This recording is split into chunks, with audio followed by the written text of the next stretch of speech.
In a whiteout storm, a young mother kneels in the frozen dark, wrapping her body around her child as the wind tries to tear them apart. The SUV that brought them here is already gone, its red taillights swallowed by snow and silence. Miles away, a Navy SEAL named Jack Mercer stops mid-step. No signal, no call for help, just a feeling he's learned to trust, the kind that arrives when a life is about to disappear. A single set of tire tracks, small footprints fading fast, and a metal tag, cold against skin, carrying the name of a dog believed lost years ago. What began as a storm will become a reckoning. What was meant to be erased will stand as truth. Before we begin, tell us where you are watching from. Drop your country in the comments. And if you believe no mother or child should ever face the cold alone, subscribe now and share this story with someone who still believes in quiet miracles and second chances. The wind arrived before fear did. It howled down from the Montana mountains like the lament of an ancient god, tearing through the night with blades of ice. Snow fell so thick that sky and earth became indistinguishable. No horizon, no direction, no mercy. In the heart of that white fury, a mother knelt in the snow. She wrapped her arms around her small child, pulling the little body tight against her chest. Her coat was thin, soaked through, already stiffening with ice, yet she tugged it higher, shielding her child's head as if her own body could stand between life and death. The child was no longer crying. Only shallow breaths escaped small lips, each one dissolving into pale mist before the wind stole it away. Tiny fingers clutched the fabric of the mother's sweater, holding on as if letting go would cause the world itself to disappear. The mother lowered her head and pressed her forehead to her child's icy hair. "It's okay, Mommy's here," she whispered, her voice cracking, nearly swallowed by the storm. Only minutes earlier, the SUV had turned away. Red taillights faded into the snowfall, shrinking, vanishing, erased as though they had never existed. The man behind the wheel never looked back. No hesitation, no goodbye, only snow, and the most terrible silence a mother can hear. She did not know how long she had been there. In a blizzard, time does not move, it freezes. The only thing keeping her awake was the fragile rhythm of her child's breathing, pressed against her heart. So she began to tell stories, not for the child, but for herself. She spoke of summer mornings, of bare feet running through warm grass. She spoke of favorite foods, of bedtime songs. She spoke of the first time her child had said, "Mommy," small, imperfect, yet strong enough to change the world. Each memory was a spark, fighting to keep the fire alive. The wind grew louder, snow piled on her shoulders, her hair, her child's back. The mother turned her body into the wind, curling around her child, becoming a living shelter. From a distance, no one would have seen two people. They would have seen one shape, a mother and a child fused into a single act of defiance, standing against winter itself. Fatigue crept in, not the kind that aches in muscles, but the dangerous kind. When the cold begins to whisper, "Rest, just for a moment." She bit her lip until she tasted blood. No, if she slept, her child would never wake again. Miles away, deep among snow-laden pines, a man stopped walking. He heard no scream, saw no light, received no signal, but something in the wind felt wrong. And in the frozen arms of a mother growing numb, a small life still breathed, a fragile flame waiting for someone to step into the storm. And fate had already begun to move. Miles away, the forest stood still. Snow-laden pines rose like silent witnesses, their branches heavy, unmoving, as if the land itself were holding its breath. The storm had softened here, not gone, but muted, its fury reduced to a low, constant whisper across the ridgelines. Jack Mercer stopped walking. He had been moving steadily for hours, boots crunching rhythmically through fresh snow, every step measured, efficient. At 35, Jack carried himself with the calm precision of a man who had learned long ago how to survive alone. He was tall, lean, his movements economical, shaped by years of discipline and consequence. This was supposed to be a simple mission. A reconnaissance drone had gone silent 2 nights earlier, somewhere along the foothills near Libby. Jack had been sent in alone. No team, no chatter, just a set of coordinates, a receiver, and the cold. He had faced worse. Yet now, something made him pause. It wasn't a sound. It wasn't a signal. It was a feeling. Jack turned slightly, scanning the tree line. His gray eyes moved slowly, deliberately, as if the forest might reveal something if he gave it enough respect. The wind brushed past his face, carrying the sharp scent of pine and snow, and beneath it, something else. Disorder. He had learned to trust that sensation. It had saved his life more than once. 4 years ago, in these same mountains, during a mission called Cold Ridge, he had ignored it. He never made that mistake again. Jack exhaled, the breath fogging briefly in the air, and looked down at the handheld receiver clipped to his pack. The drone's signal pulsed faintly, steady and obedient, pulling him north. And yet, his gaze dropped to the snow at his feet. There it was, a disturbance. He knelt, brushing aside loose powder with a gloved hand. Beneath the fresh snowfall lay a tire track, partially filled but still visible. An SUV, rear right wheel slightly misaligned. Fresh, no more than an hour old. Jack's jaw tightened. No one drove up here during a storm like this without a reason, and civilians didn't wander these forests by accident. He followed the track a few steps farther. Boot prints, adult-sized, heavy, purposeful, and beside them, smaller footprints, a child's. Jack felt something cold settle beneath his ribs. The forest around him remained silent, but the silence had changed. It was no longer empty. It was watching. He rose slowly, scanning the area again. Snow continued to fall, already softening the edges of the tracks, erasing evidence with patient cruelty. His radio crackled faintly with static. Nothing useful. Jack reached up and switched off the drone receiver. The mission was over. Whatever had brought him into these mountains no longer mattered. Survival training took precedence. Pattern recognition. Human life. He followed the tracks. They staggered after a quarter mile. The child's steps grew uneven, closer together. Drag marks appeared. Signs of fatigue, fear, desperation.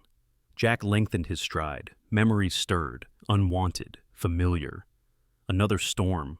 Another search. Another life lost to the cold, while help arrived too late. Not this time. The wind shifted again, curling through the trees like a low moan. Jack slowed, listening with his whole body now, every sense alert. Then he heard it. So faint it could have been imagined. A sound no louder than the wind. A soft, broken whimper. Jack broke into a run. Snow lashed against his face as he pushed forward, branches snapping back against his arms. The forest seemed to close in, as if testing his resolve. And somewhere ahead, unseen but real, someone was running out of time. Jack slowed his pace, not because he was tired, but because he had learned that moments like this deserved care. The wind had softened again, as if the forest itself sensed what lay ahead. Snow drifted lazily now, settling over branches and fallen logs, smoothing the world into something deceptively peaceful. He followed the sound, not a cry, not a scream, just a small, fragile noise, the kind made when strength has nearly run out. Jack stepped around a fallen pine, and there they were. At first he thought he was looking at a single shape, a mound of snow, a shadow against white. Then the shape moved. A woman sat in the snow, her back curved forward, her arms wrapped tightly around something held to her chest. Snow clung to her hair and shoulders, frosting her like a statue left too long in winter. In her arms was a child, small, still. The woman's face was pale, lips tinged blue, eyes half-lidded but stubbornly open. Her body trembled, not violently, but with the weak, uneven shivers of someone who had already given everything she had. Jack dropped to one knee a few feet away. He did not rush her. People on the edge did not need urgency first. They needed calm.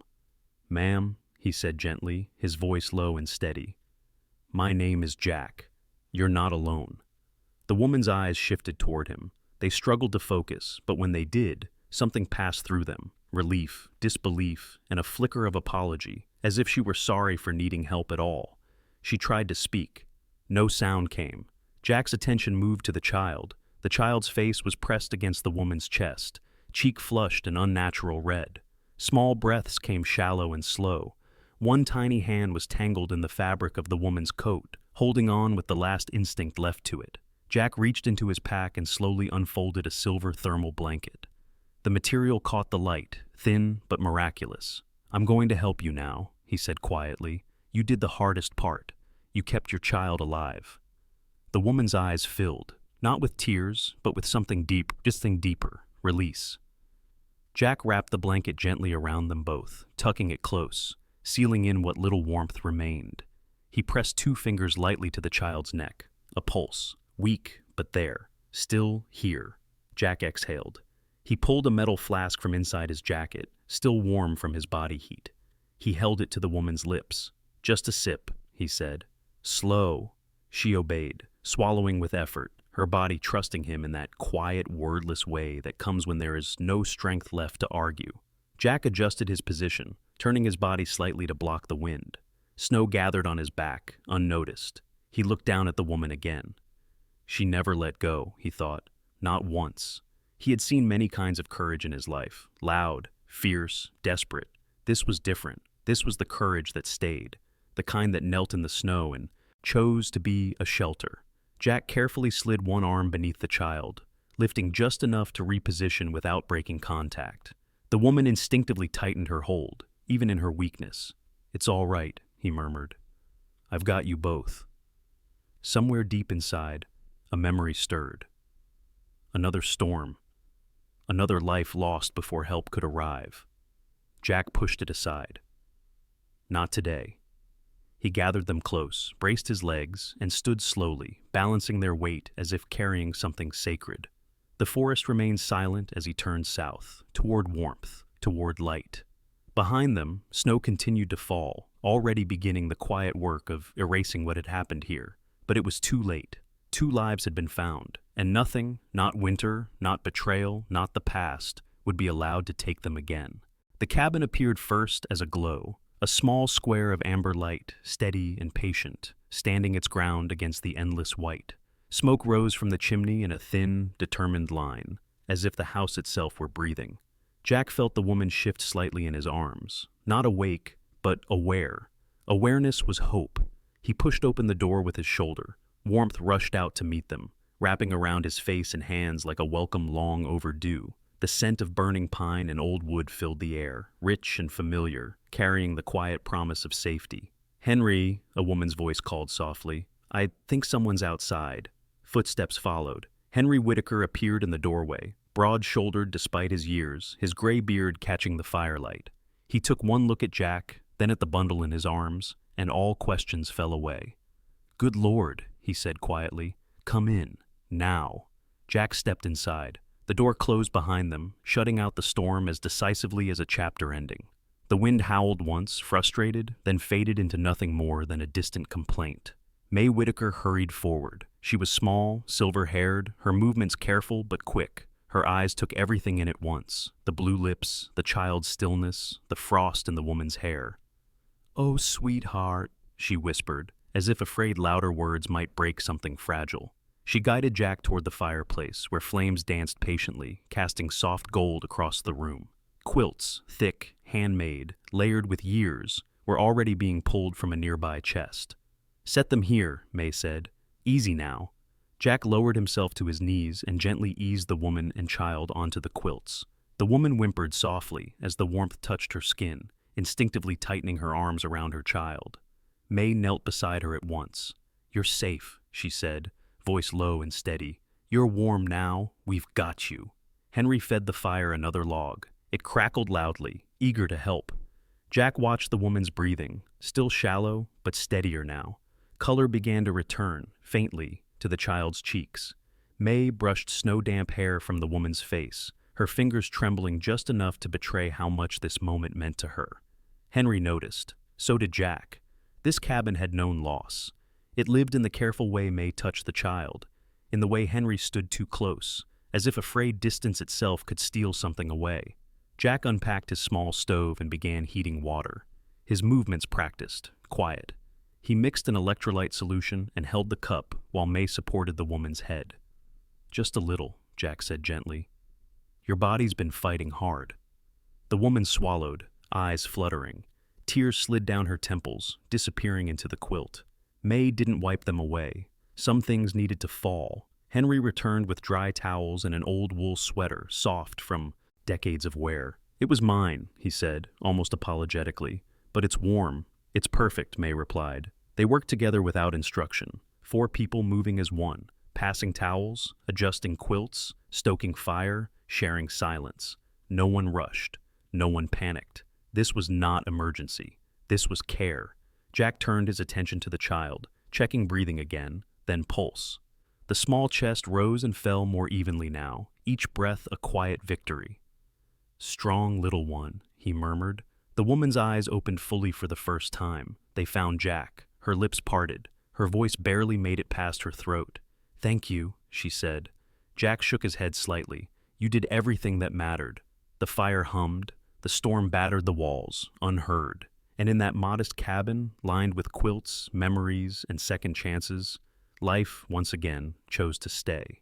The fire settled into a steady rhythm, not roaring now, just breathing. Each crackle sounded like a heartbeat, slow and sure, filling the cabin with a warmth that reached deeper than skin. The child slept, curled beneath layers of quilts, small hands tucked close, breath rising and falling in peaceful, even waves. The mother lay beside the hearth, eyes half closed, wrapped in wool and care. Color had returned to her cheeks, faint but real. Jack sat back on his heels, allowing himself, at last, to feel the weight leave his shoulders. For the first time since stepping into the storm, he exhaled fully. May moved quietly about the cabin, her steps soft, as though the floor itself might be sleeping. Henry sat near the fire, hands clasped, eyes fixed on the flames. He had that look, one Jack recognized from mirrors and memory, the look of a man replaying moments he wished he could change. Jack gathered his gear, methodically returning each item to its place. Order helped him think. As he reached for his pack, something caught his eye, a faint metallic glint. It lay half hidden near the edge of the blanket, resting against the child's coat. Small, worn, familiar in a way that made Jack's chest tighten before his mind could catch up. He leaned closer. It was a metal tag, not jewelry, not decoration. Jack picked it up carefully, as if it might crumble under his fingers. The surface was scratched, dulled by time and weather. Snowmelt beaded along its edge, but the letters were still there, engraved deep, meant to last. His breath caught. U.S. Navy Canyon. Bishop. Status: decommissioned. For a moment, the room tilted. The fire's warmth faded, replaced by the sharp, stinging cold of another winter, another mountain, another storm that never truly ended. Jack closed his eyes. Bishop, his partner, his shadow, the one who had pulled him back from the edge when the mountain tried to take him. 4 years ago, Bishop had vanished into white silence during Cold Ridge. No tracks, no body, just a report stamped missing in action. Jack had searched until his hands bled, and then he had been told to stop. Now, impossibly, the name rested in his palm.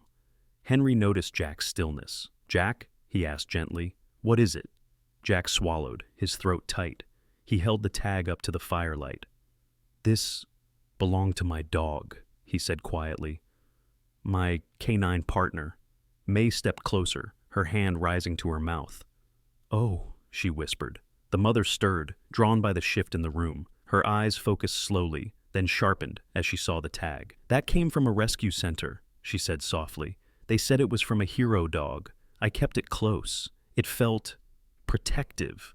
Jack nodded, barely hearing her. Hero dog. The words echoed, heavy with meaning. If the tag survived, if it traveled from a mountain storm to a rescue center to this child, then Bishop might have survived too. Or someone had found him, or someone had decided the past was easier to misfile than to return.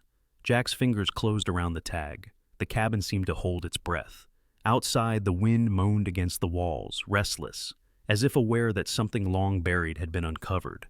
Henry placed a steady hand on Jack's shoulder. "Whatever this means," he said, voice firm but kind, "you don't have to face it alone." Jack nodded once. The soldier in him took note. The man in him felt something else entirely. Hope, sharp and dangerous. He tucked the tag into his jacket, close to his heart. The storm had brought more than suffering into his path. It had returned a question he thought was buried forever. And Jack Mercer knew, as surely as he had known to follow the tracks into the snow.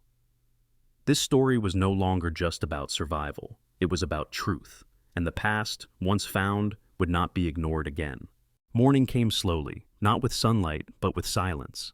The storm had moved on during the night, leaving the world hushed, wrapped in fresh snow that softened every edge.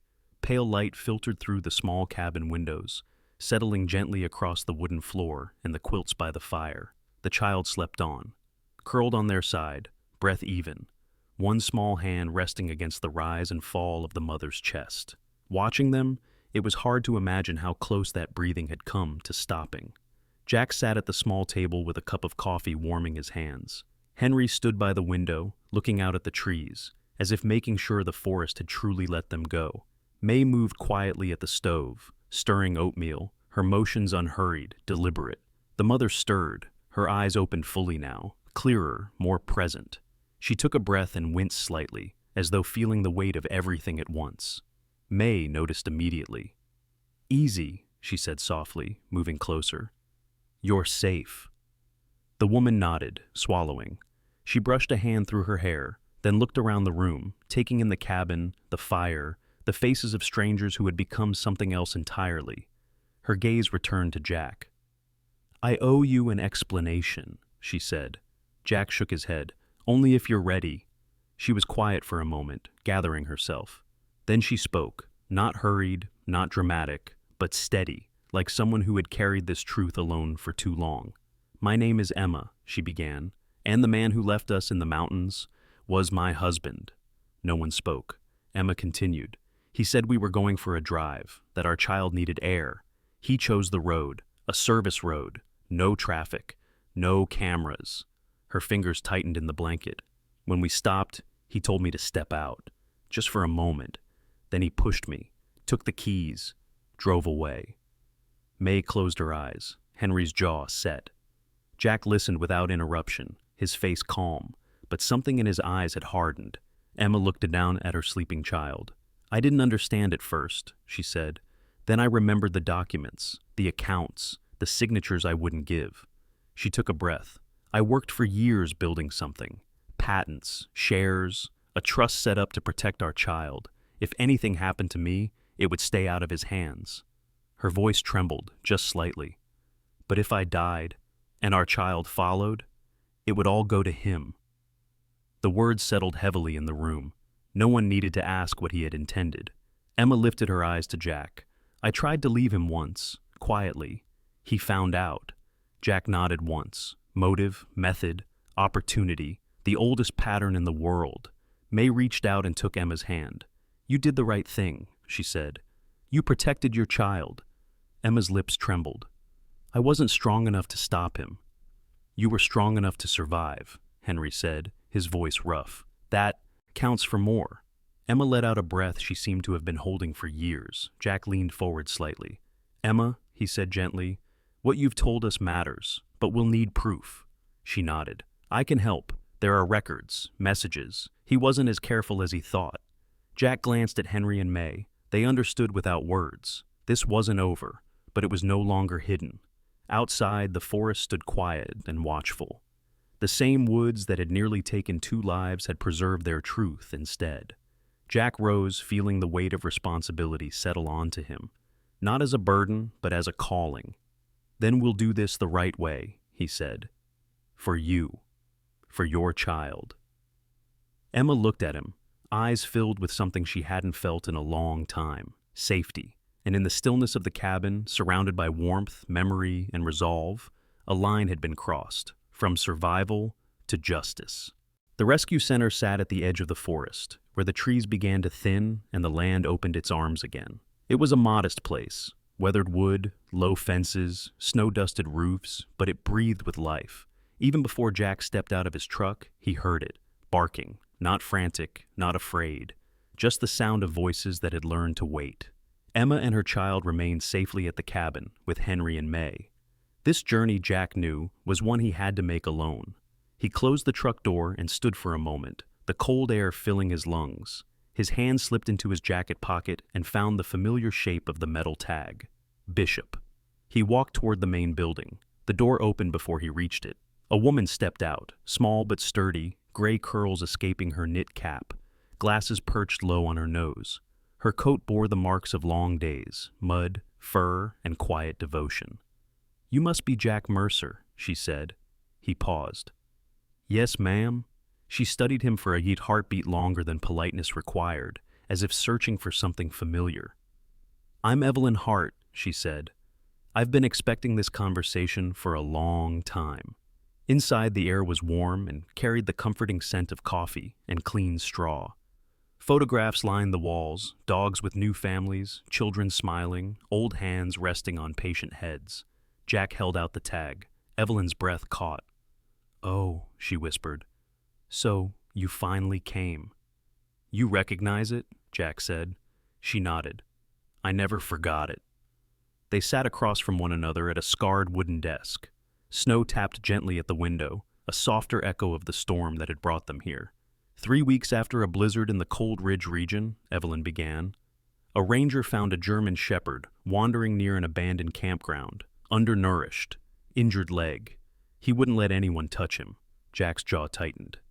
"He had this tag," she continued, "but when I checked the system, it said he was decommissioned, no handler listed, missing in action." Jack looked down. "They never told me." Evelyn shook her head slowly. "I assumed they had." She smiled faintly, sadness in her eyes. "He stayed, protected the other dogs, watched over the children who visited. We called him our quiet guardian." She stood. "Come with me."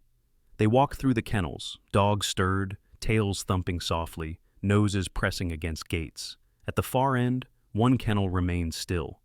Inside lay a large German shepherd, muzzle graying, body relaxed but alert. As Jack stepped closer, the dog lifted his head. Time paused. Ears rose, eyes narrowed, then widened. The dog stood, weight shifting carefully onto a scarred hind leg. "Bishop," Jack said softly. The dog took one step, then another, and then he ran. The gate opened, and Bishop crossed the distance in a heartbeat, pressing himself against Jack's legs, whining softly, trembling, not with fear, but recognition. Jack dropped to his knees. "I looked for you," he whispered into the thick fur. "I never stopped." Bishop answered the only way he knew how, by staying. They remained like that for a long moment, man and dog, past and present closing the space between them. Evelyn wiped at her eyes. "He never forgot you." Jack stood at last, resting his hand on Bishop's head. "I'm taking him home," he said.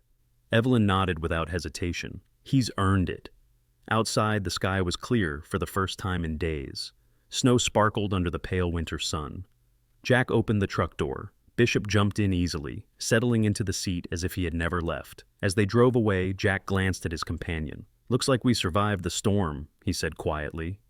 Bishop huffed once, content. And together, they headed back toward the cabin, toward the woman and child waiting, toward truth, toward a future neither of them had expected, but both were ready to protect.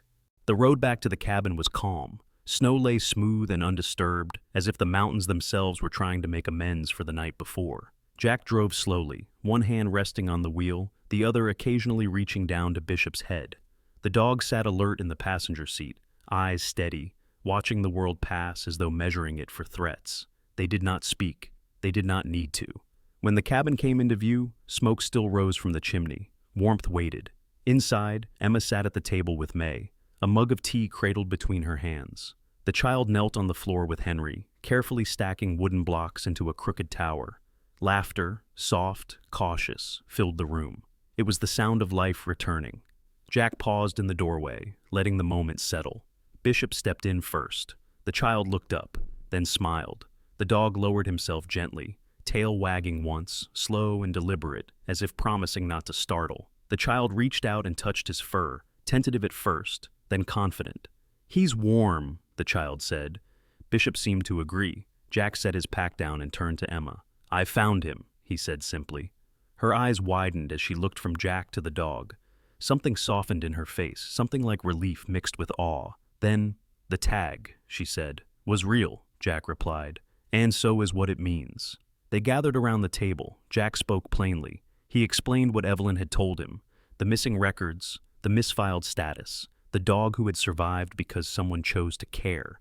Then his tone shifted. "Emma," he said, "what you survived wasn't an accident, and it won't stay hidden."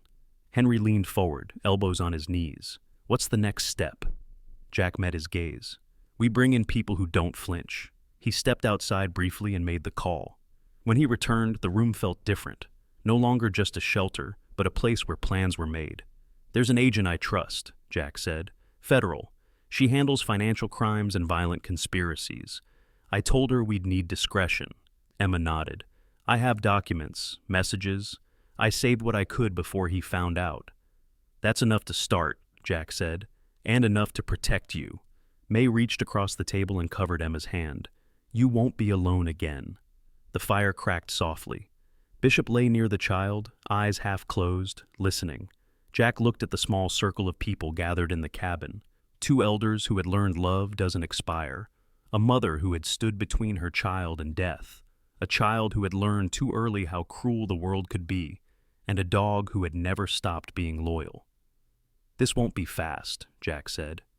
And it won't be quiet forever. But it will be right. Emma straightened her shoulders. For my child, she said, I'm ready. Jack nodded.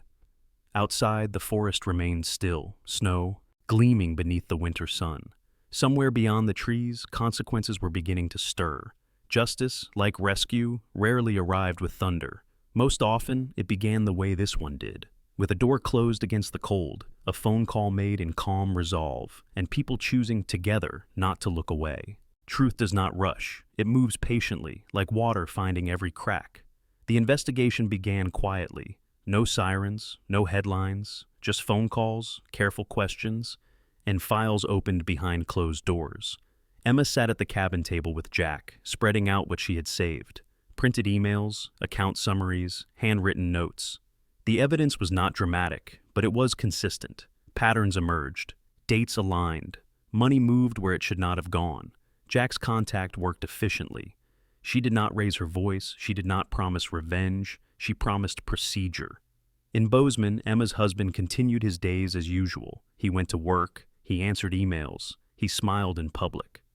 To the world, nothing had changed. But beneath the surface, things began to tighten. Bank accounts were flagged. Transfers paused. A shell company's paperwork raised questions it could not answer. The man felt it before he saw it. A delay here. A call not returned. A sense that doors were quietly closing. Back at the cabin, life settled into a gentle rhythm. The child grew stronger each day, color returning to their cheeks, laughter coming more easily. Henry taught small lessons, how to stack firewood properly, how to recognize animal tracks without disturbing them. May found old books and read aloud in the evenings, her voice steady and soothing. Bishop remained close, always watching, always calm. Emma slept better, though some nights the past still found her. When it did, she woke to the sound of the fire, the quiet presence of people who stayed. Jack remained vigilant. He checked in regularly with the agent, passing along details, clarifying timelines. The story grew clearer with every step. What had happened in the mountains was not desperation, it was design. Then came the first break. A financial analyst traced a series of transfers, small enough to avoid alarms, steady enough to suggest intent. The funds had been moved in preparation, not after. Preparation meant planning. Planning meant accountability. Soon after, a former associate came forward, someone who had been asked questions they hadn't liked, someone who had sensed something wrong and now had a reason to speak. The net tightened. Emma was informed before the man was. They're moving, the agent said. We have enough to act. Emma closed her eyes, not in fear, in relief. That evening, the cabin felt unusually still. The child slept early, curled against Bishop's side. Henry and May sat together, hands entwined, as if aware they were witnessing something they had once thought would never return to their lives. Jack stood by the window, watching the dark line of trees beyond the clearing. He'll try to explain it away, Henry said quietly. They always do. Jack nodded. But explanations don't change facts. The next morning, as frost clung to the windows, the call came. An arrest was being made. Charges would follow. Emma listened in silence, then thanked the agent and ended the call. She sat for a long moment, hands folded, eyes unfocused. Then she looked at her child. "Mommy's here," she said softly. The child smiled, secure in a way that had once seemed impossible. Outside, the forest stood unchanged, but something within it had shifted. A line had been drawn, a truth uncovered, and the long process of reckoning had finally begun. The courthouse was older than most of the people inside it. Its stone steps were worn smooth by decades of measured footsteps, men and women who had come seeking answers, forgiveness, or simply an ending. Winter light filtered through tall windows, pale and honest, offering no place for shadows to hide. Emma sat in the second row. Her back was straight. Her hands rested calmly in her lap. On either side of her sat Henry and May, close enough to share warmth without a word. The child sat between them, small feet not quite touching the floor, one hand wrapped gently around Bishop's collar. The dog lay still, alert but peaceful, amber eyes tracking every movement. Jack stood behind them, not looming, not guarding, simply present. The man who had driven away into the storm sat at the defense table. He looked smaller here, stripped of distance, stripped of control. His suit fit poorly, as though borrowed from a life that no longer belonged to him. When his eyes flicked toward Emma, she did not look away, but neither did she meet his gaze. She had nothing left to give him. The proceedings began quietly. Evidence was introduced not with drama, but with precision. Financial records, transfer logs, emails written with the false calm of someone who believed himself untouchable, maps of service roads, weather reports, timelines that left no room for coincidence. The mountains, it turned out, remembered everything. Emma was called to speak. She rose slowly, every movement deliberate. Her voice did not shake, not because she felt nothing, but because she had already survived the worst night of her life. She spoke of the drive, of the stop, of the keys being taken from her hand. She spoke of the cold. She spoke of holding her child and deciding, again and again, not to let go. There were no embellishments. There was no anger, just truth. The courtroom listened. When Jack was called, he spoke with the clarity of someone trained to observe, not interpret. He described the tracks, the condition of the mother and child, the immediate danger, the recovery. Facts stacked neatly upon facts. The defense tried to suggest confusion, a misunderstanding, a marital dispute gone wrong, but the documents did not misunderstand. The money did not wander on its own, and snow did not push people out of cars. When the verdict was read, the room remained still, guilty. The word carried weight, not vengeance, not triumph, but consequence. Emma closed her eyes. A long breath left her chest, as if she had been holding it since the storm. The judge spoke of responsibility, of intent, of the cost of choosing greed over life. The sentence was firm, measured, final. When it was over, the man was led away without ceremony. He did not look back. Emma did, not at him, at her child. Outside, the air was cold but clean. Snow crunched beneath their feet as they stepped into daylight. The child laughed suddenly, surprised by the sound of it. May smiled through tears. Henry rested a hand on Jack's shoulder. "You brought them home," he said. Jack shook his head gently. They found their way. Bishop lifted his head, ears perked, as if sensing something important had ended, and something better had begun. The courthouse doors closed behind them. Justice had spoken, and for the first time since the storm, the future stood open, quiet, honest, and waiting to be lived. The courthouse was older than most of the people inside it. Its stone steps were worn smooth by decades of measured footsteps, men and women who had come seeking answers, forgiveness, or simply an ending. Winter light filtered through tall windows, pale and honest, offering no place for shadows to hide. Emma sat in the second row. Her back was straight. Her hands rested calmly in her lap. On either side of her sat Henry and May, close enough to share warmth without a word. The child sat between them, small feet not quite touching the floor, one hand wrapped gently around Bishop's collar. The dog lay still, alert but peaceful, amber eyes tracking every movement. Jack stood behind them, not looming, not guarding, simply present. The man who had driven away into the storm sat at the defense table.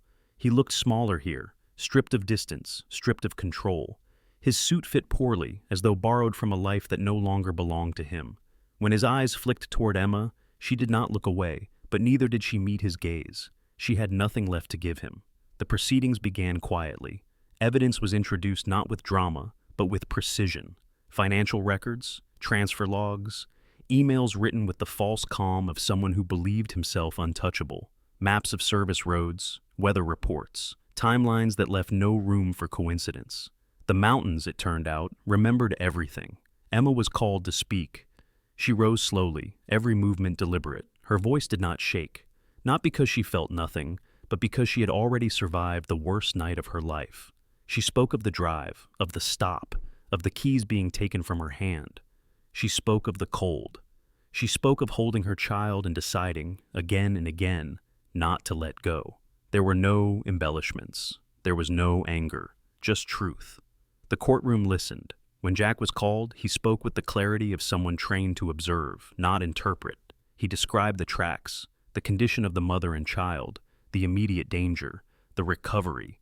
Facts stacked neatly upon facts. The defense tried to suggest confusion, a misunderstanding, a marital dispute gone wrong, but the documents did not misunderstand. The money did not wander on its own, and snow did not push people out of cars. When the verdict was read, the room remained still, guilty. The word carried weight, not vengeance, not triumph, but consequence. Emma closed her eyes. A long breath left her chest, as if she had been holding it since the storm.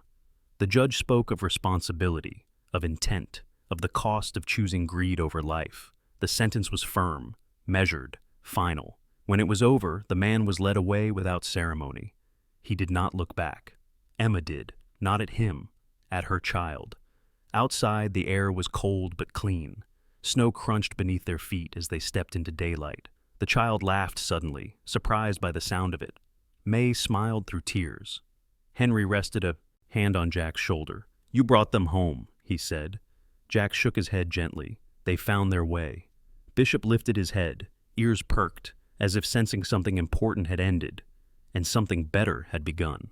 The courthouse doors closed behind them. Justice had spoken, and for the first time since the storm, the future stood open, quiet, honest, and waiting to be lived. Spring did not arrive all at once. It came the way healing often does, in small permissions. Snow thinned along the edges of the clearing. The creek found its voice again. Sunlight lingered a little longer on the cabin's porch, warming the worn boards where boots had dried and stories had been told. Life settled, not back to what it had been, but forward into something new. Emma stayed. At first, she told herself it was temporary, a place to breathe, a place to let her child sleep without fear. But days became weeks, and weeks quietly learned her name. The cabin changed with them.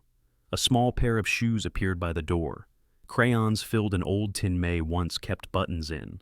Henry built a narrow bed from pine boards, sanding the edges until they were smooth enough for dreams. In the mornings, Emma helped May in the kitchen. They worked side by side, speaking of small things, recipes, weather, books, leaving the heavy truths to rest where they belonged. Henry taught the child how to listen to the woods. Not for danger, he said, smiling, but for belonging. Bishop became a constant shadow. He lay near the child during naps, followed Emma from room to room, and waited by the door every evening until Jack returned from wherever duty had taken him that day. Jack did not stay every night, but he came often, sometimes with news, sometimes with nothing at all. Sometimes he just sat on the porch with Henry, splitting wood or watching clouds drift over the trees. No words were required. Men like them had learned that presence was often enough. One evening, as dusk settled and the fire crackled low, May set 4 bowls on the table instead of 3. Emma noticed. She said nothing, neither did May. The child looked between them, then smiled, as if this had always been how families were formed.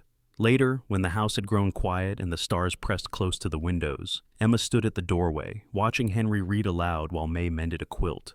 Her child lay curled beside Bishop, breathing slow and deep. Emma felt something unfamiliar and precious. Peace. Not the absence of memory, not the erasing of pain, but the knowledge that it no longer ruled her. She stepped outside, where Jack stood leaning against the porch rail, looking up at the sky. "They chose us," Emma said softly. Jack nodded. "And you chose them." The forest breathed around them. A night bird called once, then fell silent. Emma rested a hand over her heart. "I didn't know family could be this," Jack smiled faintly. "Most people don't, not until they need it." Inside, the fire burned low and steady. Not a blaze, not a spark, a hearth, and in that quiet Montana clearing, where a storm had once tried to erase 2 lives, a family, chosen and earned, learned how to stay. The long after did not announce itself. It arrived quietly, without ceremony, the way mornings do when there is no danger waiting in the dark. Summer touched the mountains with a lighter hand. Wildflowers appeared along the edges of the trail, stubborn and bright, growing where snow once ruled. The creek ran clear, carrying away what it no longer needed. The cabin stood unchanged, but everything inside it had learned how to breathe again. The child grew, not suddenly, not dramatically, but in the steady way that comes from safety. Laughter came easier now, rising without hesitation. Nightmares faded into memory, softened by routine and the knowledge that someone would always come when called. Emma found herself waking before fear. She planted a small garden beside the cabin. Nothing ambitious. Tomatoes, herbs, a place to put her hands in the earth and feel the present. May joined her there most mornings, teaching her when to water, when to wait. Henry and Jack repaired the fence that summer. The work was slow, deliberate. They spoke of simple things, tools, weather, old places that no longer existed. Some days they spoke of nothing at all. Bishop aged gracefully. His muzzle grew lighter, his movements slower, but his watch never wavered. He rested in doorways, under trees, near the child's bed, always where he was needed most. On quiet evenings, the family gathered on the porch. Fireflies blinked in the distance. The world felt wide again, no longer a narrow line between danger and survival. Emma often thought about the storm, not with fear, but with clarity. She understood now that survival had not ended in the snow. It had continued here, in every ordinary choice made afterward. In every morning she woke without bracing herself. In every moment her child reached for her, confident she would still be there. One night, as stars scattered across the sky, the child leaned against Emma and asked, "Are we home?" Emma smiled. "Yes," she said. "We are." Jack stood a little apart, hands in his pockets, watching the light fade. Bishop lay at his feet, content. Some stories end with justice. This one ended with something rarer, a life rebuilt, a family chosen, a past acknowledged but no longer obeyed. And in the quiet Montana wilderness, where a storm had once tried to claim them, the long after unfolded, slow, steady, and kind. Not a miracle shouted from the heavens, just grace, patient enough to stay. Sometimes, miracles don't arrive with thunder or angels in the sky. Sometimes, they come quietly, through a man who listens when the world is silent, through a mother who refuses to let go, through strangers who open their door when the night is cold. This story reminds us that God often works through ordinary people, guiding their steps, softening their hearts, and placing help in our path at the exact moment we need it most. In our daily lives, we may feel forgotten, overwhelmed, or lost in our own storms. But even then, God sees us. Even then, help may already be on the way. Sometimes through a person, sometimes through a second chance, sometimes through a quiet strength we didn't know we had. If this story touched your heart, share it with someone who may be walking through their own cold season. Leave a comment to remind others they are not alone. And if you believe in stories of hope, courage, and God's gentle hand at work, subscribe to this channel and walk this journey with us. May God bless you and your family. May He place His protection over your home. And may He send warmth, light, and peace to anyone watching this who is still waiting for their miracle. Amen.